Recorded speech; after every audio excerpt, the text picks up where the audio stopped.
हरे कृष्णा। आज हम आपको सुनाने जा रहे हैं बृहस्पतिवार की व्रत कथा। किसी राज्य में एक दानी राजा राज किया करता था। वह नित्य गरीबों और ब्राह्मणों की सेवा करता था। यह बात उसकी रानी को बिल्कुल भी अच्छी नहीं लगती थी। वह ना ही गरीबों को दान दक्षिणा देती और ना ही भगवान का पूजन किया करती थी, और राजा को भी दान देने से मना किया करती थी। एक दिन राजा शिकार करने के लिए वन को गए तो रानी महल में अकेली थी। उसी समय बृहस्पति देव साधु के वेश में राजा के महल में भिक्षा मांगने के लिए आ गए और उन्होंने भिक्षा मांगी। रानी ने भिक्षा देने से मना कर दिया और कहा कि हे साधु, मैं तो इस दान पुण्य से बहुत तंग आ गई हूँ। मेरा पति तो सारा धन लुटाता रहता है, पर मेरी इच्छा है कि हमारा धन नष्ट हो जाए, फिर ना रहेगा बांस ना बजेगी बांसुरी। साधु ने कहा, देवी तुम तो बड़ी ही विचित्र हो। धन संतान तो सभी मांगते हैं, पुत्र और लक्ष्मी तो पापी के घर भी होने चाहिए। यदि तुम्हारे पास अधिक धन है तो तुम भूखों को भोजन दो, प्यासों के लिए प्याऊ बनवाओ, जो निर्धन कुंवारी कन्याएं हैं उनका विवाह करवाओ। ऐसे और भी बहुत सारे काम हैं जिसे करने से तुम्हें यश की प्राप्ति होगी। परंतु रानी पर उपदेश का कोई भी असर नहीं हुआ। वह कहने लगी, महाराज आप मुझे कुछ मत समझाओ। मैं ऐसा धन नहीं चाहती जो हर जगह बांटती फिरूं। साधु ने उत्तर दिया, यदि तुम्हारी ऐसी इच्छा है तो तथास्तु। तुम ऐसा करना कि बृहस्पतिवार को घर को लीपना, पीली मिट्टी से लीपना और सिर धोकर स्नान करना, भट्टी चढ़ाकर कपड़े धोना। ऐसा करने से आपका सारा धन नष्ट हो जाएगा। ऐसा कहकर साधु महाराज वहां से चले गए। साधु के कहे अनुसार बातों को पूरा करते करते रानी को 3 बृहस्पतिवार ही बीते थे कि उसकी सारी धन संपत्ति नष्ट हो गई। भोजन के लिए भी राजा का परिवार तरसने लगा। तब एक दिन राजा ने रानी से कहा, हे रानी तुम यहीं रहो, मैं दूसरे देश जाता हूँ, क्योंकि वह यहाँ पर सभी लोग मुझे जानते हैं, इसलिए मैं कोई छोटा काम नहीं कर सकता। ऐसा कहकर राजा परदेश चला गया। वहाँ जंगल में लकड़ी काट लेता और शहर में बेचता। इस तरह से वह अपना जीवन बिताने लगा। इधर राजा के परदेश जाने के बाद रानी और दासी दुखी रहने लगी। एक बार जब रानी और दासी को 7 दिन तक बिना भोजन के रहना पड़ा तो रानी ने अपनी दासी से कहा, हे दासी, पास के ही नगर में मेरी बहन रहती है, बड़ी धनवान है, तू उसके पास जा और कुछ ले आ, ताकि थोड़ी बहुत गुजर बसर हो जाए। दासी रानी की बहन के पास गई। उस दिन गुरुवार था और रानी की बहन उस समय बृहस्पतिवार व्रत की कथा सुन रही थी। दासी ने रानी की बहन को अपनी रानी का संदेश दिया, लेकिन रानी की बहन ने कोई उत्तर नहीं दिया। जब दासी को रानी की बहन से कोई उत्तर नहीं मिला, वह दुखी हुई और क्रोध भी आया। दासी ने जाकर रानी को सारी बात बता दी। यह सुनकर रानी अपने भाग्य को कोसने लगी। उधर रानी की बड़ी बहन ने सोचा, मेरी बहन की दासी आई थी, लेकिन मैं उसे कुछ नहीं बोली, इससे वह बहुत दुखी हुई होगी। कहानी कहकर पूजन समाप्त करने के बाद वह अपनी बहन के घर गई और कहने लगी, हे बहन, मैं बृहस्पतिवार का व्रत कर रही थी। तुम्हारी दासी मेरे घर आई थी, परंतु जब तक कथा होती है तब तक ना तो उठते हैं ना ही बोलते हैं, इसलिए मैं नहीं बोली। कहो दासी क्यों गई थी? रानी बोली, बहन तुमसे क्या छुपाऊं, हमारे घर में खाने तो को अनाज नहीं था। ऐसा कहते कहते रानी की आंखें भर आई। उसने दासी समेत पिछले 7 दिनों से भूखे रहने की बात अपनी बहन को विस्तार से बताई। रानी की बहन बोली, देखो बहन, भगवान बृहस्पति देव सबकी मनोकामना पूर्ण करते हैं। देखो, शायद तुम्हारे घर में अनाज रखा हो। पहले तो रानी को विश्वास नहीं हुआ, पर बहन के आग्रह पर उसने अपनी दासी को घर के अंदर भेजा। उसे अनाज से भरा एक खड़ा मिल गया। यह देखकर दासी को हैरानी हुई। दासी रानी से कहने लगी कि हे रानी, जब हमको भोजन नहीं मिलता तो हम व्रत ही क्यों तो करते हैं, इसलिए क्यों न इनसे व्रत की कथा और विधि पूछ ली जाए। ताकि हम भी व्रत कर सके। तब रानी ने अपनी बहन से बृहस्पतिवार व्रत के बारे में पूछा। उसकी बहन ने बताया कि इस व्रत में चने की दाल और मुनक्का से भगवान विष्णु को केले की जड़ में पूजन करे, दीप जलाए, व्रत कथा सुने और पीला भोजन ही करे। इससे बृहस्पति देव प्रसन्न होते हैं। व्रत और पूजन विधि बताकर रानी की बहन अपने घर को लौट आई। 7 दिन के बाद जब गुरुवार आया तो रानी और दासी ने व्रत रखा। गुड़साल में जाकर चना और गुड़ ले आई, फिर उससे केले की जड़ और भगवान विष्णु का पूजन किया। अब पीला भोजन कहाँ से आए, इस बात को लेकर दोनों बहुत दुखी थी, क्योंकि उन्होंने व्रत रखा था, इसलिए बृहस्पति देव उनसे प्रसन्न थे। इसलिए वे एक साधारण व्यक्ति का रूप धारण कर 2 थालों में पीला भोजन दासी को दे गए। भोजन पाकर दासी प्रसन्न हुई, फिर रानी के साथ मिलकर भोजन ग्रहण किया। इसके बाद वे बृहस्पतिवार का व्रत और पूजन करने लगी। बृहस्पति भगवान की कृपा से उनके पास फिर से धन दौलत वापस आ गई। फिर रानी से पहले की तरह आलस्य करने लगी। तब दासी बोली, देखो रानी, तुम पहले भी इसी प्रकार आलस करती थी, जिससे तुम्हारा सारा धन और दौलत नष्ट हो गई थी। और जब भगवान बृहस्पति की कृपा से धन मिला है तो तुम्हें फिर से आलस्य होता है। रानी को समझाते हुए दासी कहती है, बड़ी मुसीबतों के बाद हमने धन कमाया है, इसलिए हमें दान पुण्य करना चाहिए, भूखे मनुष्य को भोजन कराना चाहिए, जिससे उनके कुल का यश बढ़े, स्वर्ग की प्राप्ति हो और पितृ प्रसन्न रहे। दासी की बात मानकर रानी अपना धन शुभ कार्यों में खर्च करने लगी, जिससे पूरे नगर में उनका यश फैलने लगा। उधर यह राजा एक दिन दुखी होकर जंगल में पेड़ के नीचे आसन जमाकर बैठ गया। वह अपनी दशा को याद करके व्याकुल होने लगा।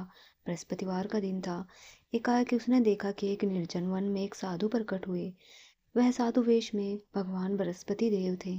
लकड़हारे के सामने आकर बोले, हे लकड़हारे, इस सुनसान जंगल में तू चिंता मगन क्यों बैठा है? उसने दोनों हाथ जोड़कर प्रणाम किया और कहा कि हे महात्मा जी, आप सब कुछ जानते हैं, मैं क्या करूं? यह कहकर वह रोने लगा। साधु को अपनी आत्मकथा सुनाई। महाराज जी ने कहा, तुम्हारी स्त्री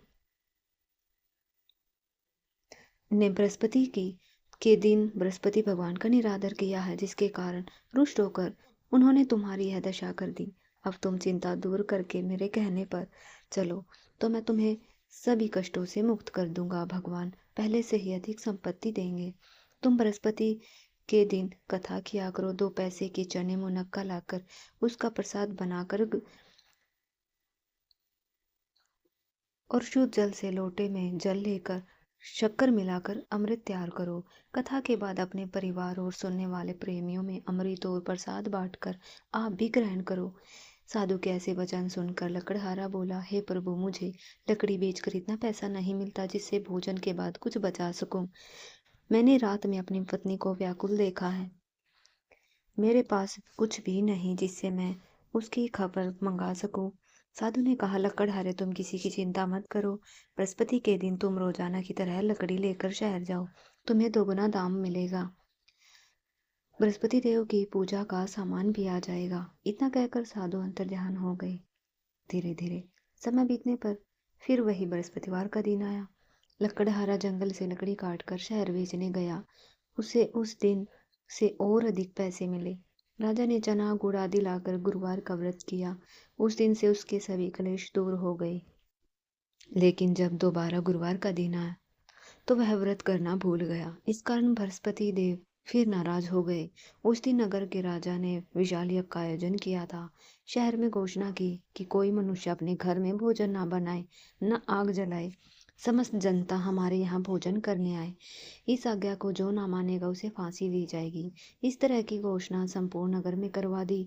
राजा की आज्ञा अनुसार शहर के सभी लोग भोजन करने गए, लेकिन लकड़हारा कुछ देर बाद पहुंचा, इसलिए राजा उसको अपने साथ घर लेकर लेकर भोजन करा रहे थे।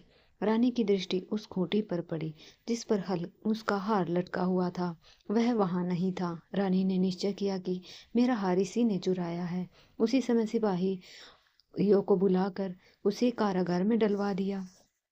जब लकड़हारा कारागार में पड़ गया, वह बहुत दुखी हुआ और विचार करने लगा, न जाने कौन से पूर्व जन्म के कर्म मुझे मुझे यह दुख मिला है। उसी साधु को याद करने लगा और जो जंगल में मिला था। उसी समय तत्काल बृहस्पति देव साधु के रूप में प्रकट हुए। उसकी दशा देखकर कहने लगे, अरे मूर्ख, तूने बृहस्पति देव की कथा नहीं कही, इस कारण तुझे यह दुख मिला है। अब चिंता मत कर। बृहस्पतिवार के दिन कारागार के दरवाजे पर 4 पैसे पड़े मिलेंगे। तू उनसे बृहस्पति देव की पूजा करना, तेरे सभी कष्ट दूर हो जाएंगे। बृहस्पतिवार के दिन उसे 4 पैसे मिले और उसने कथा कही।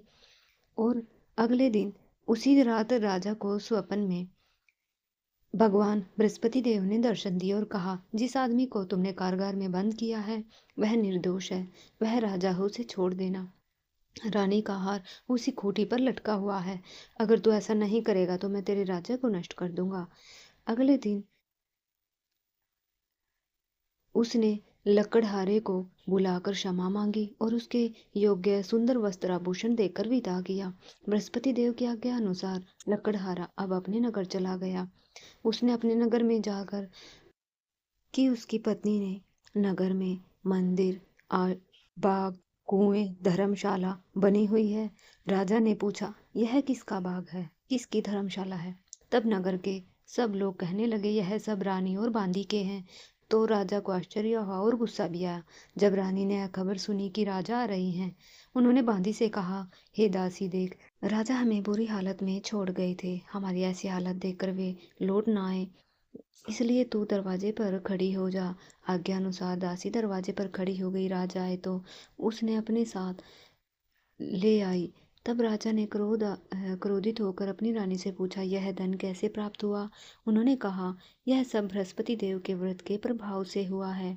तब राजा ने निश्चय किया कि 7 रोज बाद तो सभी बृहस्पति देव का पूजन करते हैं, परंतु मैं प्रतिदिन दिन में 3 बार कहानी और रोज व्रत किया करूंगा। अब हर रोज हर समय राजा के दुपट्टे में चने की दाल बंधी रहती और दिन में 3 बार कहानी कहता। एक रोज राजा ने विचार किया कि चलो बहन के यहाँ हो आए, और वह अपने बहन के यहाँ चल पड़ा। कुछ दूरी पर उसने देखा कि कुछ आदमी एक मुर्दे को लेकर जा रहे हैं। उसे रोककर राजा कहने लगा, अरे भाइयों, मेरे बृहस्पति देव की कथा सुन लो। वे बोले, हमारा तो आदमी मर गया है और तुम्हें अपनी कथा की पड़ी है। परंतु कुछ आदमी बोले, अच्छा कहो, तुम्हारी कथा सुनेंगे। राजा ने दाल निकाली। जब कथा आधी हुई तो मुर्दा हिलने लग गया। जब कथा पूरी हुई तो राम राम करके वह उठ खड़ा हुआ। आगे मार्ग में एक किसान खेत में हल चला रहा था।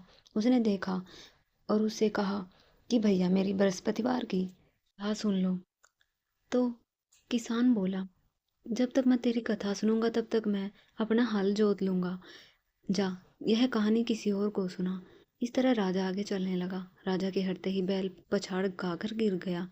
उसने किसान के पेट में बड़ी जोर का दर्द होने लगा। उसी समय उसकी माँ रोटी लेकर आ गई। उसने देखा तो अपने पुत्र से सब हाल पूछा। तो बुढ़िया दौड़ी दौड़ी उस घुड़सवार के पास गई, बोली, मैं तेरी कथा सुनूंगी, तू अपनी कथा मेरे खेत पर चलकर ही कहना। राजा ने बुढ़िया के खेत में जाकर कथा कही। सुनते ही बैल उठ खड़े हुए। इसके बाद राजा अपनी ठीक है बहन के घर पहुंचा। बहन ने भाई की खूब खातिरदारी की। दूसरे रोज प्रातःकाल वह जागा तो देखने लगा सब लोग भोजन कर रहे हैं। राजा ने अपनी बहन से कहा, ऐसा कोई मनुष्य है जिसने भोजन ना किया हो? मेरे बृहस्पतिवार की कथा सुन ले। बहन बोली, भैया, यह देश ऐसा ही है। पहले यहाँ लोग भोजन करते, बाद में अन्य काम करते हैं। अगर कोई पड़ोस में हो तो देखाओ। वो कहकर देखने चले गए, परंतु उसे ऐसा कोई नहीं मिला। फिर वह एक कुम्हार के घर गई जिसका लड़का बीमार था। मालूम हुआ कि उसने यहाँ 3 रोज से किसी ने भोजन नहीं किया। उसने वहां जाकर अपनी कथा कही, जिसे सुनकर लड़का ठीक हो गया। अब तो राजा की प्रशंसा होने लगी। एक दिन राजा ने अपनी बहन से कहा, बहन, अब अपने घर को जाएंगे, तुम भी तैयार हो जाओ। राजा की बहन ने अपनी सास ने कहा, हाँ चली जा, परंतु अपने लड़कों को मत ले जाना, क्योंकि तेरे भाई की कोई संतान नहीं है। बहन ने अपने भैया से कहा, भैया, मैं तो चलूंगी पर कोई बालक नहीं जाएगा। राजा बोला, जब तक बालक नहीं जाएगा तब तक तुम भी क्या करोगी जाकर? राजा का मन दुखी हुआ। वह अपने नगर आ गया। राजा ने रानी से कहा, हम निर्वंशी राजा हैं, हमारा मुंह देखने का धर्म नहीं है, कुछ भोजन आदि नहीं किया। रानी बोली, हे प्रभु, बृहस्पति देव ने हमें सब कुछ दिया, वह हमें वो संतान अवश्य देंगे। बृहस्पति देव ने स्वप्न में कहा, हे राजा उठ, अभी सोच त्याग दो, तेरी रानी गर्भ से है। राजा जब कोया जब बात पता चली तो उसे बड़ी खुशी हुई। 9वें महीने में उसके गर्भ से एक सुंदर पुत्र की प्राप्ति हुई। तब राजा ने कहा, हे रानी, स्त्री बिना भोजन के रह सकती है, पर बिना कहीं नहीं रह सकती। जब मेरी बहन आए तब तुम मुझसे कुछ मत कहना। रानी ने सुनकर हाँ कह दिया। लेकिन जब उस राजा की बहन ने शुभ समाचार सुना तो बड़ी खुश हुई और बधाई लेकर भाई के यहाँ आई। तब रानी ने कहा, घोड़ा चढ़कर तो नहीं आई, गधा चढ़ी आई। राजा की बहन बोली, भाभी, मैं तो इस प्रकार ना कहती तो तुम्हें संतान कैसे मिलती। बृहस्पति देव ऐसे ही हैं, जैसी जिसकी मन में कामनाएं हैं सभी को पूर्ण करते हैं। वे सद्भावना पूर्वक बृहस्पतिवार का व्रत करता और पढ़ता है और सुनता है और दूसरों को सुनाता है। भगवान बृहस्पति देव उसकी सभी मनोकामनाएं पूर्ण करते हैं। भक्तों, यह थी बृहस्पतिवार की संपूर्ण कथा। अगर कथा अच्छी लगी हो तो वीडियो को लाइक करें और हमारे चैनल को सब्सक्राइब करें। कमेंट में लिखिए, बृहस्पति देव महाराज की जय हो। धन्यवाद।